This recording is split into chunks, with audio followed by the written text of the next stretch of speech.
Okay friends, આપણે લોકો last લેક્ચરમાં વિદ્યુતભાર વિશે ભણી ગયા. આજના લેક્ચરમાં આપણે વિદ્યુતભારની એપ્લિકેશનો ડિસ્કસ કરવાના છીએ. એમાં સૌથી પહેલાં ફ્યુ VSQ ફ્રોમ ટેક્સમાં વહી આવો. એમાં સૌથી પહેલો ક્વેશ્ચન, એક માઇક્રોકુલમ વિદ્યુતભાર કેટલા પ્રોટોનને સમતુલ્ય છે? તમને વિદ્યુતભાર આપેલો છે. સો Q બરાબર 1 માઇક્રોકુલમ. માઇક્રો એટલે થઈ જશે 10⁻⁶ ઇન્ટુ કુલમ. તમારે પ્રોટોનની સંખ્યા છે ફાઇન્ડ કરવાની છે.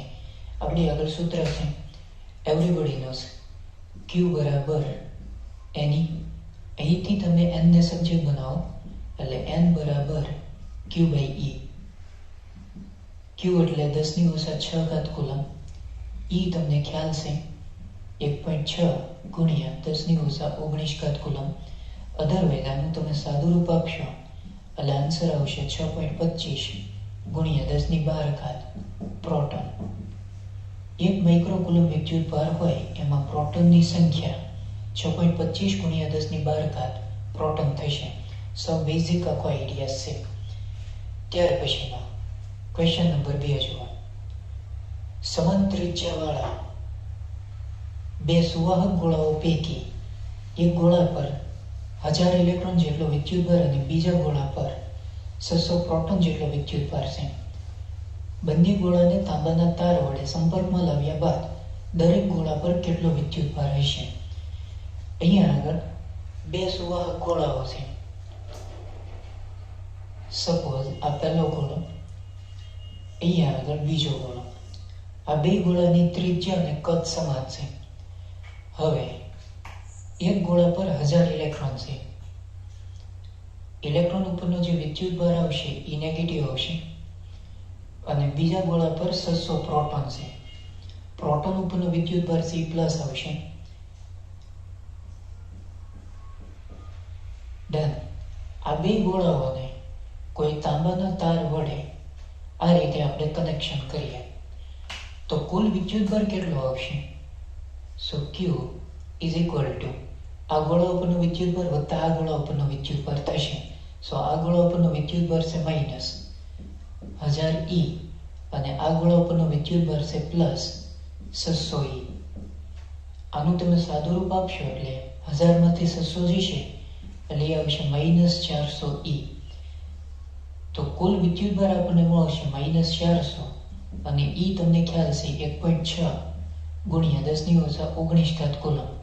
અધરવાઇઝ અહીંથી આપણે 2 પોઈન્ટ ખસેડીએ એટલે હોળ શેર 67 એટલે આ આવશે માઇનસ 6.4 ગુણ્યા 10⁻17 કુલમ. તો કુલ વિદ્યુતભાર છે આપણને એટલું મળશે. હવે અહીંથી આપણે કનેક્શન છે એને દૂર કરીએ. સંપર્ક છે આપણે તોડી નાખીએ.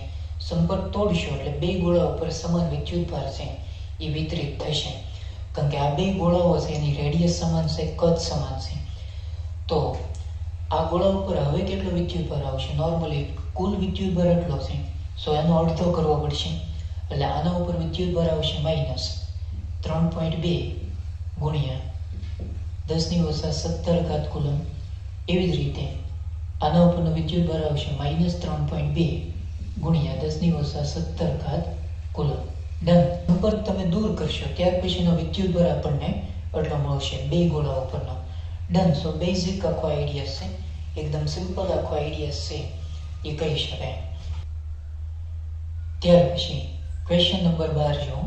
વિદ્યુતભારના સંરક્ષણનો નિયમ લખો. એવરીબડી નોઝ, તમને ખ્યાલ જ છે વિદ્યુતની દ્રષ્ટિએ અલગ કરેલા તંત્રમાં ગમે તે પ્રક્રિયા થાય તો પણ તંત્રમાંના વિદ્યુતભારોનો બેઝિક સરવાળો અચળ રહે છે. બરોબર. ત્યાર પછી ઓલ ટેક્સ MCQમાં સૌથી પહેલો MCQ જુઓ. આ મસ્ત આપેલો છે. આમાં ટ્વિસ્ટ છે એ થઈ શકે એટલે થોડુંક તમારે અહીં આગળ ધ્યાન આપવાનું રહેશે. કોઈ એક પ્રક્રિયા દ્વારા ધાતુની તટસ્થ પ્લેટમાંથી 10⁻19 ઇલેક્ટ્રોન દૂર કરવામાં આવે તો ધાતુની પ્લેટ પરનો વિદ્યુતભાર ખાલી જગ્યા થશે. હવે પ્લેટ પરથી ઇલેક્ટ્રોન દૂર થાય છે એટલે પ્લેટ છે એ ધન વિદ્યુતભારિત થશે. ત્યાં આગળ તમારે શબ્દોની નીચે લાઈન કરવાની છે. દૂર કરવામાં આવે ત્યાં આગળ જો ઉમેરવામાં આવે તો પ્લેટ છે એ ઋણ વિદ્યુત ભારિત થશે. એટલે શબ્દની માયાજાળ છે એ પકડાવી જોઈએ. માની લો કે અહીંયા આગળ આપણે કોઈ ધાતુની પ્લેટ છે એનો વિચાર કરીએ, સપોઝ આ રીતે. હવે આમાંથી 10⁻⁹ ઇલેક્ટ્રોન દૂર થાય. જો દૂર થાય તો આ પ્લેટ છે ધન વિદ્યુત ભારિત થાય. એગ્રી? એટલે પ્લેટ ઉપર જે વિદ્યુત ભાર આવશે એ પ્લસ આવશે, કારણ કે ઇલેક્ટ્રોન છે દૂર થાય. જો ઉમેરવામાં આવે એટલે પ્લેટ ઇલેક્ટ્રોન સ્વીકારે. જો ઇલેક્ટ્રોન સ્વીકારે તો આ પ્લેટ ઋણ વિદ્યુત ભારિત થશે. એગ્રી? એટલે ઓપ્શન છે ને એ તમને માઇનસ અને પ્લસ આ બે આપેલા છે, એટલે ખાસ ધ્યાન રાખી અને સાદુરૂપ આપવાનું થશે. આ તમને n આપેલું છે. સો n બરાબર 10⁻⁹ તમારે આ પ્લેટ ઉપરનો વિદ્યુત ભાર છે ફાઇન્ડ કરવાનો છે. સો q બરાબર Ne આવશે પ્લસ, કારણ કે ઇલેક્ટ્રોન દૂર થાય એટલે પ્લેટ છે ધન વિદ્યુત ભારિત થશે. એમાં n તમને આપેલું છે 10⁻⁹. ઈ તમને ખ્યાલ હોય 1.6 ગુણ્યા 10⁻⁹ આ કેન્સલ થશે. તો અલ્ટિમેટલી q તમને મળશે પ્લસ 1.6 કુલમ. રેડી? તો આ રીતે તમારે જવાનું છે. હવે આને આપણે બેઝ જોઈ લઈએ એટલે આખો આઈડિયા છે એ ક્લિયર થઈ જાય. ઓલ ટેક્સ રિલેટેડ MCQમાં 1.1 અને 1.2 આ બે તમારે ખાસ કરવાના છે. એમાં 1.1માં 10⁻⁹ ઇલેક્ટ્રોન ઉમેરવામાં આવે તો આન્સર C માઇનસ આવશે, -1.6 કુલમ. 1.2 જો કોઈ પદાર્થને ઘસીને વિદ્યુત ભારિત કરવામાં આવે તો તેના વજનમાં શું ફેરફાર થાય? હવે કોઈ પદાર્થ છે એને ઘસવામાં આવે, માની લ્યો કે આપણે કાચ અને રેશમનો વિચાર કરીએ. ધારો કે આ કાચનો સળિયો છે અને અહીંયા આગળ કોઈ રેશમનું કાપડ છે. હવે આ બેને એકબીજા સાથે આપણે ઘસીએ તો ઘર્ષણની પ્રક્રિયા દરમિયાન કાચનો જે સળિયો છે એ ધન વિદ્યુત ભારિત થાય, જ્યારે રેશમનું કાપડ છે એ ઋણ વિદ્યુત ભારિત થશે. એગ્રી? હવે નોર્મલી થશે કેવું, જો કાચ છે એ ઇલેક્ટ્રોન ગુમાવે છે એટલે અહીંથી ધારો કે 3 ઇલેક્ટ્રોન છે જાય અને અહીંયા આગળ રેશમનું કાપડ છે 3 ઇલેક્ટ્રોન છે મેળવે. એગ્રી? એટલે કાચનો સળિયો છે 3 ઇલેક્ટ્રોન ગુમાવે એટલે ઇલેક્ટ્રોન છે એટલે એને દળ હશે. એગ્રી? એટલે ધારો કે 3 ઇલેક્ટ્રોન જાય એટલે અહીંયા આગળ દળમાં ઘટાડો થાય, કારણ કે કાચનો સળિયો છે ઇલેક્ટ્રોન ગુમાવે છે, જ્યારે રેશમનું કાપડ છે એ 3 ઇલેક્ટ્રોન મેળવે એટલે નોર્મલી એના વજનમાં વધારો થશે, એટલે અહીંયા આગળ વજન વધશે. તો આનો જે કરેક્ટ આન્સર આવશે એ આવશે D, સહેજ વધે અથવા સહેજ ઘટે. જો આ ગુમાવતો હોય તો આના વજનમાં ઘટાડો થાય, આ મેળવતો હોય તો એના વજનમાં વધારો થશે. સૌ એકદમ સિમ્પલ આખો આઈડિયા છે, બરોબર? ત્યાર પછી MCQ નંબર 8 જો. એમાં તમને કહી દીધું કે સ્મોલ q જેટલો વિદ્યુતભાર ધરાવતા બે ભારે ગોળાઓને 1 મીટર લંબાઈની દોરીઓ વડે એક જ આધાર બિંદુ પરથી ગુરુત્વ મુક્ત અવકાશમાં લટકાવેલ છે. આ બે ગોળા વચ્ચેનું અંતર ખાલી જગ્યા મીટર હશે. અહીંયા આગળ ગુરુત્વ મુક્ત અવકાશ છે એટલે ગુરુત્વાકર્ષી બળ લાગતું નથી એવું તમે વિચારો. માની લ્યો કે અહીંયા આગળ આપણે કોઈ એક દ્રઢ આધાર છે એનો વિચાર કરીએ. આ દ્રઢ આધાર સાથે આ રીતે આપણે દોરી છે એનો વિચાર કરીએ અને અહીંયા આગળ કોઈ બે ગોળાઓ છે એનો આપણે વિચાર કરીએ. દોરી છે એની લેન્થ તમને આપેલી છે 1 મીટર. હવે આ બે ગોળા ઉપર તમારે q જેટલો સજાતીય વિદ્યુતભાર છે એ પ્રસ્થાપિત કરવાનો છે. એટલે આ ગોળા ઉપરનો વિદ્યુતભાર q, આના ઉપર q. હવે સજાતીય વિદ્યુતભારો છે એટલે નોર્મલી એમની વચ્ચે અપાકર્ષણ થશે. ગુરુત્વ મુક્ત અવકાશ છે એટલે આ બે ગોળાઓ બને એટલા દૂર જશે. એગ્રી? એટલે અહીંયા આગળ આ ગોળો છે નોર્મલી આમ ભાગશે, આ ગોળો આમ ભાગશે, કારણ કે અપાકર્ષણ થાય રીતસરનું, કારણ કે બે ગોળા ઉપર વિદ્યુતભારો છે એ સજાતીય છે. એટલે આ ગોળો છે એ ધારો કે અહીંયા આગળ વહી આવે, આ ગોળો ધારો કે એ અહીંયા આગળ વહી આવે. ડન. આના ઉપર વિદ્યુત બળ Q છે, આના ઉપર એ વિદ્યુત બળ કેટલો છે? Q છે. એગ્રી. અને આ જે લેન્થ છે એ આપેલી છે 1 મીટર. આ લેન્થ કેટલી આપેલી છે? 1 મીટર. ઇન શોર્ટમાં આ ગોળો અહીંયા આગળ, આ ગોળો અહીંયા આગળ. તો આ બે ગોળા વચ્ચેનો ડિસ્ટન્સ કેટલો આવે? 1 + 1 એટલે 2 મીટર. ગુરુત્વ મુક્ત અવકાશ છે એટલે બે ગોળાઓ બને એટલા દૂર જશે. એગ્રી. એટલે 1 + 1 એટલે આ બે ગોળા વચ્ચેનું જે ડિસ્ટન્સ આવશે એ આવશે 2 મીટર. સો આનો કરેક્ટ આન્સર આવશે સી. આનો બેઝ આપણે જોઈ લઈએ એટલે આખો આઈડિયા સી ક્લિયર થઈ જાય. 8.1 જો 2 q જેટલો વિદ્યુત બળ ધરાવતા બે ભારે ગોળાઓને 50 સેન્ટીમીટર લંબાઈની દોરીઓ વડે એક જ આધાર બિંદુ પરથી ગુરુત્વ મુક્ત અવકાશમાં લટકાવેલ છે. તો આ બે ગોળા વચ્ચેનું અંતર ખાલી જગ્યા સેન્ટીમીટર થાય. અહીંયા આગળ 50 સેમી આપેલું છે તમને, બરોબર. અને વિદ્યુત ભાર છે એ 2q આપેલો છે. તો અપાકર્ષણ થશે એટલે બે ગોળા વચ્ચેનો નવું ડિસ્ટન્સ કેટલું આવશે? 50 + 50 એટલે 100 સેન્ટીમીટર, બરોબર. એટલે કરેક્ટ આન્સર આવશે બી. ત્યાર પછી એનસીઆરટી વિભાગમાં આવ્યો, એમાં ઉદાહરણ નંબર 2 જુઓ. મસ્ત ઉદાહરણ આપેલું છે અને સમજવા જેવું ઉદાહરણ છે. એમાં તમને એવું કહી દીધું કે એક પદાર્થમાંથી બીજા પદાર્થમાં દર સેકન્ડે 10⁹ ઇલેક્ટ્રોન જતા હોય તો બીજા પદાર્થ પર કુલ 1 કુલમ વિદ્યુતભાર થવા માટે કેટલો સમય લાગશે? ઓકે, તમને અહીંયા આગળ સંખ્યા આપેલી છે ઇલેક્ટ્રોનની, એ આપેલી છે 10⁹. એગ્રી. દર સેકન્ડ એટલે t = 1 સેકન્ડ થશે. સૌથી પહેલા આપણે વિદ્યુતભાર ફાઇન્ડ કરીએ. 1 સેકન્ડમાં કેટલો વિદ્યુતભાર છે બીજા પદાર્થ ઉપર જતો હશે. સો q = n. એમાં n તમને આપેલું છે 10⁹ અને e તમને ખ્યાલ હોય 1.6 ગુણ્યા 10⁻19. આનું આપણે સાદું રૂપ આપીએ એટલે 1.6 ગુણ્યા 10⁻10 કુલમ. 1 સેકન્ડમાં આટલો વિદ્યુતભાર છે એ જતો હોય. એગ્રી. બીજા પદાર્થ ઉપર. તો આપણે 1 કુલમ વિદ્યુતભાર થવા માટે કેટલો સમય લાગશે? સિમ્પલ તમે અહીંયા આગળ ત્રિરાશિ છે એ સીધી મૂકી શકો. આટલો વિદ્યુતભાર છે 1.6 ગુણ્યા 10⁻10 કુલમ એ જમા થવા માટે 1 સેકન્ડ લે, કારણ કે દર સેકન્ડે 10⁹ ઇલેક્ટ્રોન છે એ જમા થાય. તો 1 સેકન્ડમાં આટલો વિદ્યુતભાર જમા થાય. આપણે કરવાનો છે નોર્મલી 1 કુલમ, તો 1 કુલમ માટે કેટલો સમય લાગશે? એટલે t. ધારો કે તો નોર્મલી t = 1 × 1 / 1.6 10⁻⁻10 કુલમ. અધરવાઇઝ આ જે આન્સર તમને મળશે એ સેકન્ડમાં મળશે.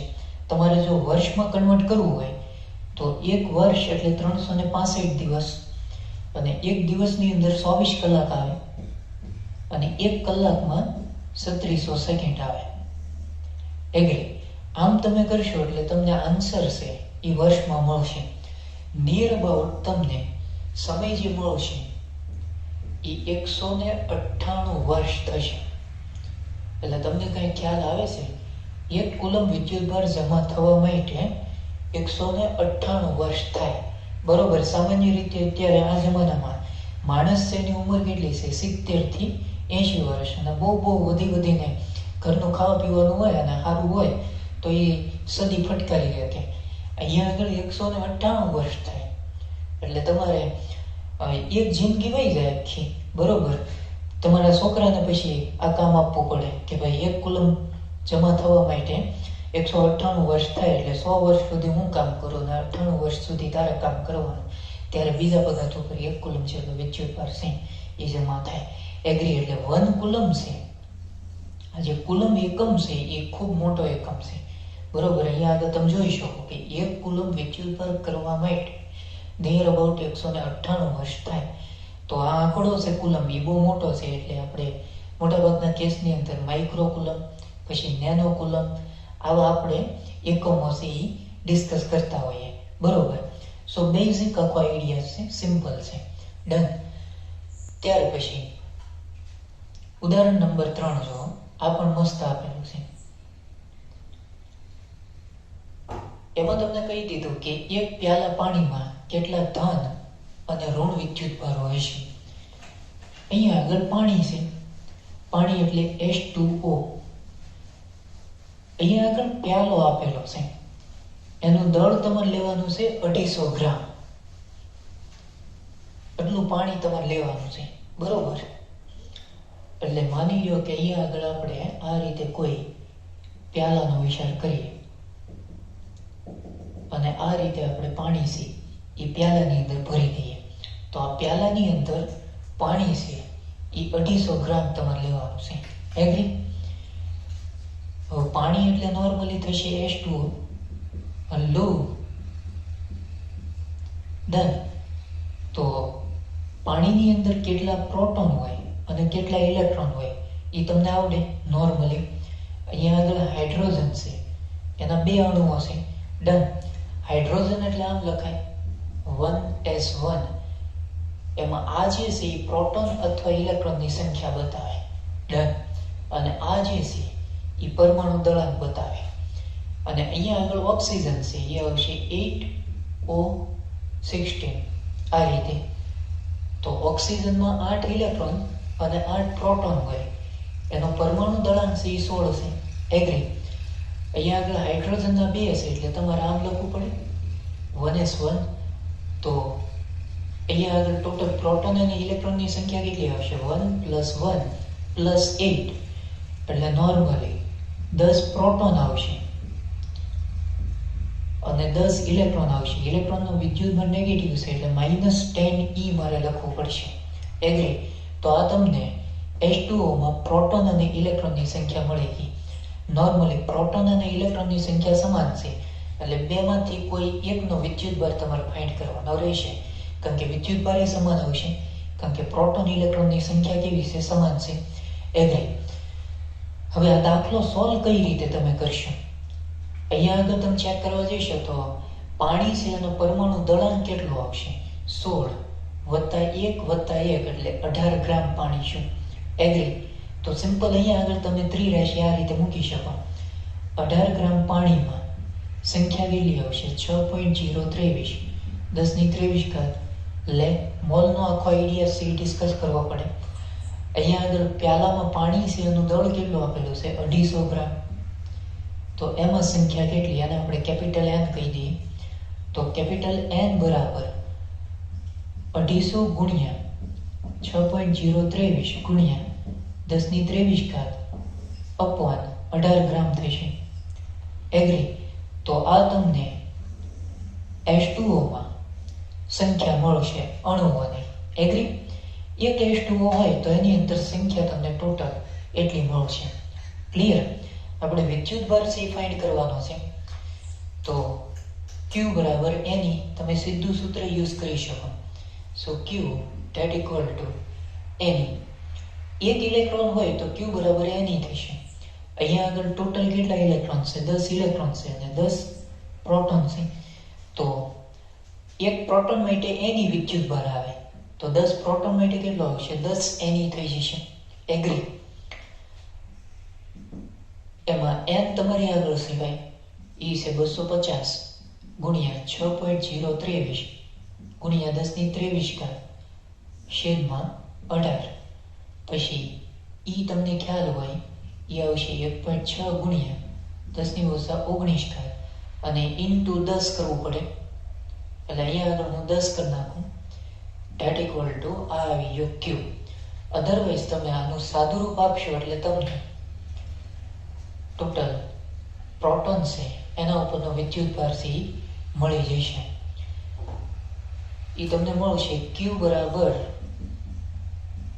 1.37 ગુણ્યા 10⁻7 કુલમ.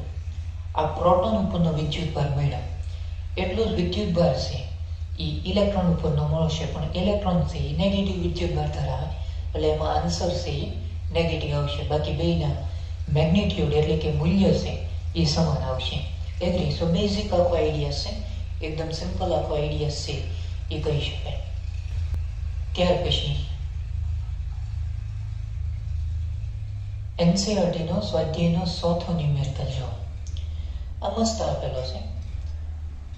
એમાં તમને 2 ક્વેશ્ચન પૂછેલા છે. એમાં ક્વેશ્ચન એ જુઓ, પદાર્થનો વિદ્યુતભાર ક્વોન્ટમિત થયેલો છે. એ કથનનો અર્થ સમજાવો. વિદ્યુતભારનું ક્વોન્ટાઇઝેશન. સો Q બરાબર Ne. એમાં સ્ટેટમેન્ટ આપણે આ રીતે આપતા હતા કે કોઈ પણ પદાર્થ પરનો વિદ્યુતભાર છે એ મૂળભૂત વિદ્યુતભારના પૂર્ણ ગુણાંકમાં હોય, એટલે કે Q બરાબર Ne. એમાં n ની સંખ્યા છે એ પૂર્ણાંકમાં લેવામાં આવે, બરોબર. n ની કિંમત છે એ તમે ±1, ±2, ±3 અપ ટુ n ટાઈમ, એટલે કે ઇન્ફાઇનાઇટ સુધી તમે જઈ શકો. n ની કિંમત તમે 0 પણ લઈ શકો, કારણ કે ન્યુટ્રોન છે એના ઉપરનો વિદ્યુતભાર 0 છે, એટલે n બરાબર 0 મૂકો તો એ તમને ન્યુટ્રોન ઉપરનો વિદ્યુતભાર આપશે. એગ્રી? સો આમાં તમારે ખાલી ક્વોન્ટાઇઝેશન માટેનું કથન સી લખવાનું છે. જોઈ લઈએ આપણે. પદાર્થ પરનો વિદ્યુતભાર ક્વોન્ટાઇઝ હોય છે તેનો અર્થ એમ થાય કે પદાર્થ પરના વિદ્યુતભારનું ચોક્કસ મૂલ્ય હોય છે, કારણ કે n ની કિંમત તમે અહીંથી મૂકતા જશો એટલે વિદ્યુતભાર છે એની કોઈ ચોક્કસ કિંમત મળશે. ધારો કે n બરાબર +1 મૂકો તો Q બરાબર 1e થાય, તો આ એક આંકડો બની ગયો જે નિશ્ચિત હોય. n બરાબર તમે 2 મૂકો તો 2e થાય, તો આ પણ આંકડો એક નિશ્ચિત થશે, બરોબર. કોઈ પણ પદાર્થ પરના વિદ્યુતભારનું મૂલ્ય ઇલેક્ટ્રોનના વિદ્યુતભારના મૂલ્યના પૂર્ણ ગુણાંકમાં જ હોય, કારણ કે ઇલેક્ટ્રોન પરનો વિદ્યુતભાર એ વ્યવહારમાં મૂળભૂત વિદ્યુતભાર છે. કોઈ પણ પદાર્થ પરનો વિદ્યુતભાર દર્શાવતું સૂત્ર Q બરાબર ± Ne લખી શકાય, જ્યાં n છે એ ઇલેક્ટ્રોનની સંખ્યા છે અને E છે એ એક ઇલેક્ટ્રોન પરનો વિદ્યુતભાર છે.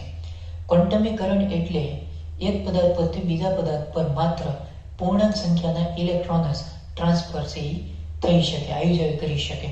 પ્રોટોન છે એ નોર્મલી એક પદાર્થ ઉપરથી બીજા પદાર્થ ઉપર જઈ શકતો નથી. ત્યાર પછી ક્વેશ્ચન બી જો, સ્થૂળ એટલે કે મોટા માપક્રમ પર વિદ્યુતભાર સાથે કામ કરતી વખતે આપણે વિદ્યુતભારનું ક્વોન્ટમીકરણ શા માટે અવગણી શકીએ છીએ? એનું મુખ્યત્વે રીઝન એ છે ભાઈ કે અહીંયા આગળ E આવે છે અને એના ઉપરનો જે વિદ્યુતભાર છે એ છે 1.6 ગુણ્યા 10⁻19 કુલમ. આ 10⁻−19 છે, 10⁻19 છે. એટલે નોર્મલી ઇલેક્ટ્રોન છે એના ઉપરનો વિદ્યુતભાર છે એ ખૂબ નાનો છે, બરોબર. સો આ જ કારણોસર આપણે વિદ્યુતભારનું ક્વોન્ટમીકરણ છે એ અવગણી શકીએ. જોઈ લઈએ શું કહેવા માંગે છે કવિ. જ્યારે મોટા મૂલ્યના વિદ્યુતભારની ચર્ચા કરવામાં આવે ત્યારે ક્વોન્ટમીકરણ કેમ અવગણવામાં આવે છે?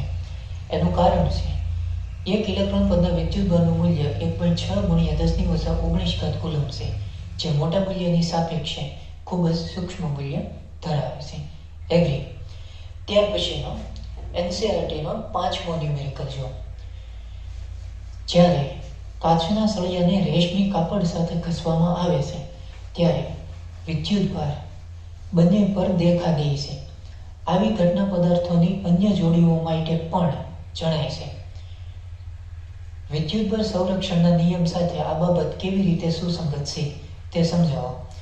અહીંયા આગળ તમને એક કાચનો સળિયો આપેલો છે. માની લો કે આ કાચ અને અહીંયા આગળ ધારો કે કોઈ રેશમનું કાપડ. હવે સ્ટાર્ટિંગની અંદર કાચનો સળિયો અને રેશમનું કાપડ આ બંને તટસ્થ થશે. ડન? કારણ કે કાચ અને રેશમ આ કોઈ પરમાણુઓનું બનેલું હોય. તમને ખ્યાલ છે કે પરમાણુ છે એ વિદ્યુતની દ્રષ્ટિએ તટસ્થ થશે, એટલે સ્ટાર્ટિંગમાં આ બે ઉપરનો વિદ્યુતભાર C0 થશે. એગ્રી? એટલે કુલ વિદ્યુતભાર છે એ 0 થશે. હવે માની લો કે આ બેને એકબીજા સાથે ઘર્ષણની પ્રક્રિયા આપણે કરાવીએ, એટલે બેને એકબીજા સાથે આપણે ઘસીએ. ઘર્ષણની પ્રક્રિયા દરમિયાન કાચનો સળિયો છે એ ધન વિદ્યુતભારિત થશે, એવરીબડી નોઝ. અને રેશમનું કાપડ છે એ ઋણ વિદ્યુતભારિત થશે. આમ તમે જોવા જાઓ તો કાચના સળિયા પરથી ઇલેક્ટ્રોન રેશમના કાપડ ઉપર ગયા, પણ રેશમનું કાપડ જેટલા ઇલેક્ટ્રોન મેળવશે એટલું સામે કાચનો સળિયો છે એ ઇલેક્ટ્રોન ગુમાવશે. એગ્રી. માની લ્યો કે કાચનો સળિયો છે એ 3 ઇલેક્ટ્રોન ગુમાવે, તો રેશમનું કાપડ છે એ 3 ઇલેક્ટ્રોન મેળવશે. આ ગુમાવે છે એટલે આના ઉપરનો વિદ્યુતભાર પ્લસ આવે, આ મેળવે છે એટલે આના ઉપરનો વિદ્યુતભાર કેવો આવશે? માઇનસ આવશે. અલ્ટિમેટલી કુલ વિદ્યુતભાર કેટલો થશે? કાચ ઉપર વિદ્યુતભાર છે +3E અને રેશમના કાપડ ઉપરનો વિદ્યુતભાર કેટલો છે? -3E. તો નેટ વિદ્યુતભાર છે કેટલો મળશે? 0. સ્ટાર્ટિંગની અંદર એટલે કે ઘર્ષણ કર્યું નહોતું એ પહેલા નેટ વિદ્યુતભાર કેટલો હતો? 2 ઉપર 0. ઘર્ષણની પ્રક્રિયા દરમિયાન આ 2 ઉપરનો કુલ વિદ્યુતભાર કેટલો છે? 0. તો આનો મતલબ શું? વિદ્યુતભારનું સંરક્ષણ છે. એગ્રી. જોઈ લઈએ. વિદ્યુતભાર સંરક્ષણના નિયમ મુજબ વિદ્યુતભાર ઉત્પન્ન થતો નથી કે નાશ પામતો નથી, માત્ર એક પદાર્થ પરથી બીજા પદાર્થ પર ટ્રાન્સફર થાય. 2 પદાર્થોને એકબીજા સાથે ઘસ્યા પહેલા બંને તટસ્થ થશે. દાખલા તરીકે તંત્રનો કુલ વિદ્યુતભાર 0 હોય છે. જ્યારે કાચના સળિયાને રેશમના કપડા સાથે ઘસવામાં આવે ત્યારે કાચનો સળિયો અને રેશમના કાપડ આ બંને પર વિદ્યુતભાર પ્રસ્થાપિત થાય છે. કાચના સળિયા પરથી અમુક વિદ્યુતભાર રેશમના કપડા પર જાય. કાચનો સળિયો ધન વિદ્યુતભારિત એટલે કે ઇલેક્ટ્રોન ગુમાવીને પ્રાપ્ત કરે અને રેશમનું કપડું છે એ ઋણ વિદ્યુતભાર પ્રાપ્ત કરે, ઇલેક્ટ્રોન મેળવે. હવે પણ તંત્રનો કુલ વિદ્યુતભાર તો 0 જ થાય છે. દાખલા તરીકે ઘસ્યા પહેલાનો વિદ્યુતભાર અને ઘસ્યા પછીનો વિદ્યુતભાર તો સમાન જ રહે. તે જ વિદ્યુતભારનું સંરક્ષણ સૂચવે છે. આપણે એમ પણ કહી શકીએ કે વિદ્યુતભારો અસમાન મૂલ્યના અને વિરોધક જોડીમાં ઉત્પન્ન થાય, કારણ કે અહીંયા આગળ પ્લસ છે, અહીંયા આગળ વિદ્યુતભાર માઇનસ છે. એગ્રી. થિયરિકલ ક્વેશ્ચન તમારે આ રીતે લખવાના રહેશે, સ્ટેપ બાય સ્ટેપ. બરોબર, એમાં થિયરી આવવી જોઈએ અને અમુક ઉદાહરણ તમારે લેવાના થશે આ રીતે, તો જ સમજાશે. ત્યાર પછીનો એનસીઈઆરટીનો સ્વાધ્યાયનો 11મો ન્યુમેરિકલ જો. આમ તો આ હોમવર્કમાં અપાય, પણ આપણે હવે તમારી આરે એવું કંઈ રાખ્યું નથી એટલે હું ડિસ્કસ કરાવી દઉં. ઊન સાથે ઘસેલા એક પોલિથીન ટુકડા પર 3 × 10⁻⁷ કુલમ ઋણ વિદ્યુતભાર છે. હવે પોલિથીનના ટુકડા પર વિદ્યુતભાર છે. એ વિદ્યુતભાર તમને આપેલો છે. સો Q બરાબર -3 × 10⁻⁷ કુલમ. એમાં તમને 2 ક્વેશ્ચન પૂછેલા છે. સૌથી પહેલો ક્વેશ્ચન, સ્થાનાંતરિત થયેલા ઇલેક્ટ્રોનની સંખ્યા શોધો. એટલે તમારે NC ફાઇન્ડ કરવાનું છે. વધારામાં તેઓ શાના પરથી શાના પર સ્થાનાંતરિત થાય છે. તો સીધું સૂત્ર Q બરાબર NE. તમારે N ગોતવાનું છે એટલે N ને કરતા બનાવો તો Q/E થશે. એમાં Q તમને આપેલો છે -3 × 10⁻⁷ કુલમ. ઇલેક્ટ્રોન પરનું વિદ્યુતભાર -1.6 × 10⁻⁹. આનું આપણે સાદું રૂપ આપીએ.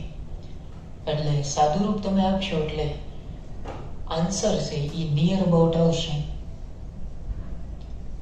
2 × 10⁻12. એટલા ઇલેક્ટ્રોન છે એ ટ્રાન્સફર થાય છે. બરોબર. હવે રકમમાં તમને ઊન અને પોલિથીન આપેલું છે. આપણે એ નક્કી કરવાનું છે કે કોના પરથી ઇલેક્ટ્રોન છે એ કોના પર ગયા હશે. તો માની લો કે અહીંયા આગળ આપણે કોઈ ઊનનો દોરો વિચારીએ, સપોઝ આ ઊન, અને અહીંયા આગળ ધારો કે કોઈ પોલિથીનનો ટુકડો. હવે રકમમાં તમને સ્પષ્ટ કહી દીધું કે પોલિથીનના ટુકડા પર 3 × 10⁻⁷ કુલમ ઋણ વિદ્યુતભાર છે. એટલે આના ઉપરનો જે વિદ્યુતભાર છે એ -3 × 10⁻⁷ કુલમ છે. એટલે આના ઉપરનો વિદ્યુતભાર નેગેટિવ છે.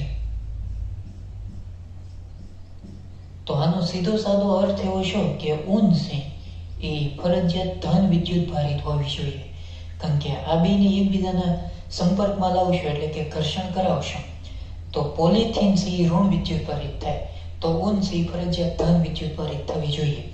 એટલે ઇલેક્ટ્રોન છે એ ઊન ઉપરથી પોલિથીનના ટુકડા ઉપર ટ્રાન્સફર થાય છે. એટલે સ્થાનાંતરિત છે એ ઊન પરથી પોલિથીનના ટુકડા પર થશે. એટલે અહીંયા આગળ તમારે પછી એક વાક્ય લખવાનું થશે કે ઇલેક્ટ્રોન છે એ ઊન પરથી પોલિથીનના ટુકડા પર ટ્રાન્સફર જાય.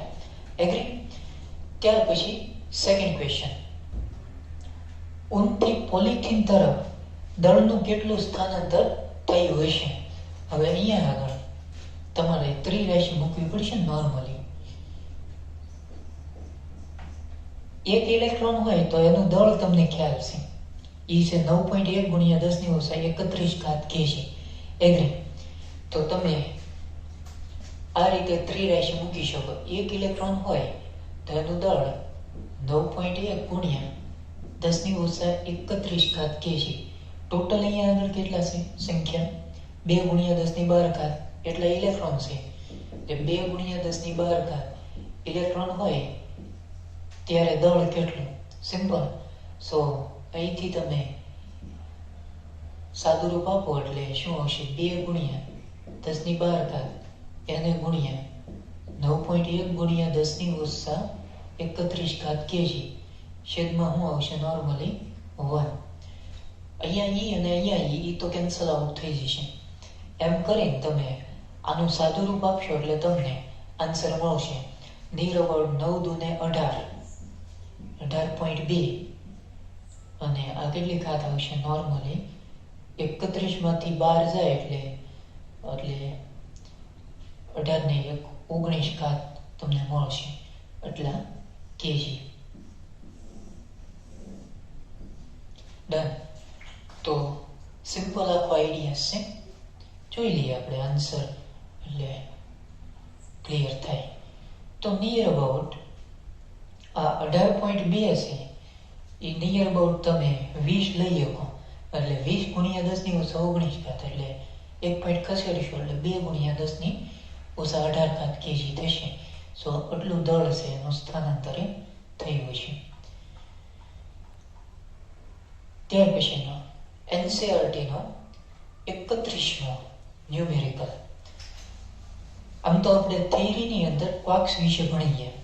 પ્રોટોન અને ન્યુટ્રોન છે એ 3 ક્વાર્ક્સનું બનેલું છે. પ્રોટોન છે એનું ક્વાર્ક્સ બંધારણ આવશે અપ અપ ડાઉન, અને ન્યુટ્રોન છે એનું ક્વાર્ક્સ બંધારણ આવે છે અપ ડાઉન ડાઉન. બરોબર. અહીંયા આગળ આપણે એ સાબિત કરવાનું છે. એટલે બોર્ડની અંદર કદાચ આ ક્વેશ્ચન છે એ પૂછી શકે, બાકી કોમ્પિટિટિવમાં આવા ક્વેશ્ચન તો પૂછાય નહીં કે ભાઈ સાબિત કરો. હવે એવું માનવામાં આવે છે કે પ્રોટોન અને ન્યુટ્રોન જે સામાન્ય દ્રવ્યના ન્યુક્લિયસોની રચના કરે છે, પોતે પણ ક્વાર્ક્સ તરીકે ઓળખાતા વધારે પ્રાથમિક એકમોના બનેલા છે. એક પ્રોટોન અને એક ન્યુટ્રોન દરેક 3 ક્વાર્ક્સના બનેલા છે. યુ વડે દર્શાવાતા ક્વાર્ક્સને અપ ક્વાર્ક્સ જેના ઉપરનો વિદ્યુતભાર +2/3e અને ડી વડે દર્શાવાતા ક્વાર્ક્સને ડાઉન ક્વાર્ક્સ જેના ઉપરનો વિદ્યુતભાર -1/3e છે. અને ઇલેક્ટ્રોન એ બધા ભેગા મળીને સામાન્ય દ્રવ્ય આપે છે. બીજા પ્રકારના ક્વાર્ક્સ પણ શોધાયા છે જેઓ દ્રવ્યના વિવિધ અસામાન્ય પ્રકાર ઉપજાવે છે. પ્રોટોન અને ન્યુટ્રોન માટે શક્ય ક્વાર્ક્સ બંધારણનો સૂચન કરો. આમ તો તમને પ્રોટોન અને ન્યુટ્રોન છે એનું ક્વાર્ક્સ બંધારણ ખ્યાલ છે.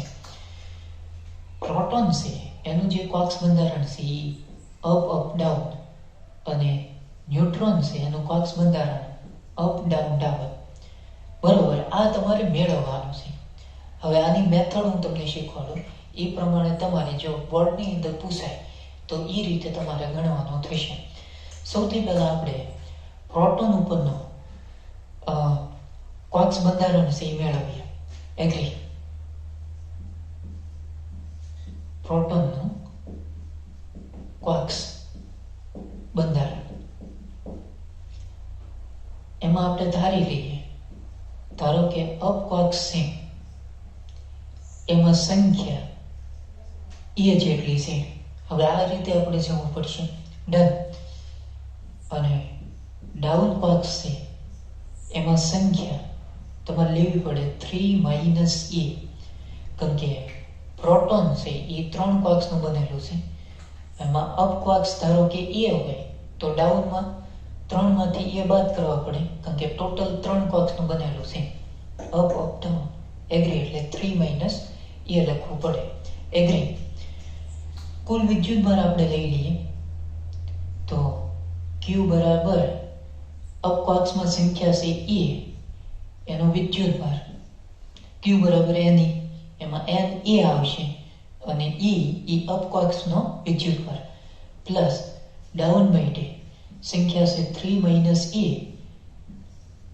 અને એના ઉપરનો વિદ્યુત ભાર અલ્ટિમેટલી પ્રોટોન છે તો પ્રોટોન ઉપરનો વિદ્યુત ભાર કેટલો આવે ભાઈ પ્લસ E। હલો ધ્યાન અહીંયા રાખજો બરોબર આ રીતે જોવાનું છે તો આ plus E date equal to AM ના અપ ઉપરનો વિદ્યુત ભાર કેટલો 2/3 પ્લસ 3 માઈનસ E અને ડાઉન ઉપરનો વિદ્યુત ભાર -1/3।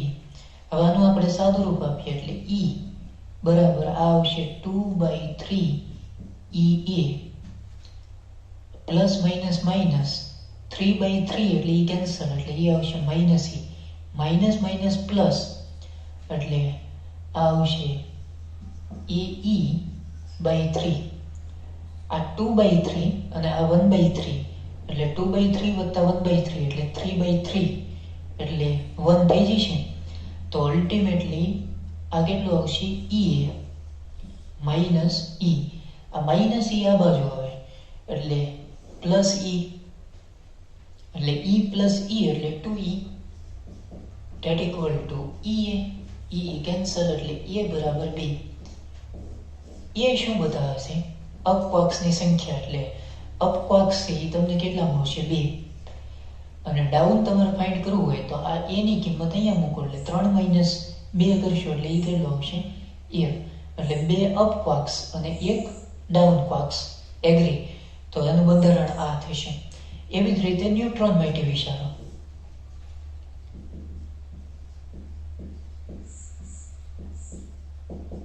તો એમાં અગેન એની સ્ટોરી માની લો કે અપક્વાક્ષ છે એની સંખ્યા E ડાઉનની જે સંખ્યા છે એ તમારે લેવી પડે 3 માઈનસ A કારણ કે ન્યુટ્રોન છે એ પણ 3 ક્વાક્ષનું બનેલું છે એટલે 3 માઈનસ A કરવું પડે। કુલ વિદ્યુત ભાર આપણે લઈએ તો Q બરાબર NE એમાં અપક્વાક્ષની સંખ્યા A છે એના ઉપરનો વિદ્યુત ભાર કેટલો આવે 2/3E। હવે હું ડાયરેક્ટ કરું છું ખોટો શું ટાઈમ બગાડે પ્લસ ડાઉન માટે 3 માઈનસ A અને એના ઉપરનો વિદ્યુત ભાર આવશે -1/3E। ન્યુટ્રોન ઉપરનો ટોટલ વિદ્યુત ભાર કેટલો આવે ભાઈ 0 એગ્રી એટલે આ આવશે 2/3E આ પ્લસ માઈનસ માઈનસ 3/3 એટલે માઈનસ E માઈનસ માઈનસ આ પ્લસ એટલે E આવશે AE/3 2/3 અને 1/3 એટલે 1 થશે એટલે આવશે EA માઈનસ E આ બાજુ આવે એટલે પ્લસ થાય એટલે EA બરાબર E EE કેન્સલ તો અધરવાઇઝ A બરાબર આવશે 1। તો અપક્વાક્ષ છે એની સંખ્યા તમને મળશે +1 ડાઉન માટે કેટલી આવશે 3 માઈનસ 1 કરો એટલે એ આવશે +2। તો આનો સીધો સાદો અર્થ શું થશે કે અપક્વાક્ષ છે એ 1 આવશે અને ડાઉન છે એ 2 આવશે બરોબર એટલે ન્યુટ્રોન છે એનું બંધારણ થશે અપ ડાઉન ડાઉન। સો આ રીતે તમારે જવાનું થશે કારણ કે બોર્ડની અંદર આ ક્વેશ્ચન છે એ પૂછી શકે એટલા માટે મારે ડિસ્કસ છે એ કરાવવું પડે એગ્રી। સો સિમ્પલ આખો આઈડિયા છે અને એકદમ સ્ટ્રેટ ફોરવર્ડ છે। Okay friends.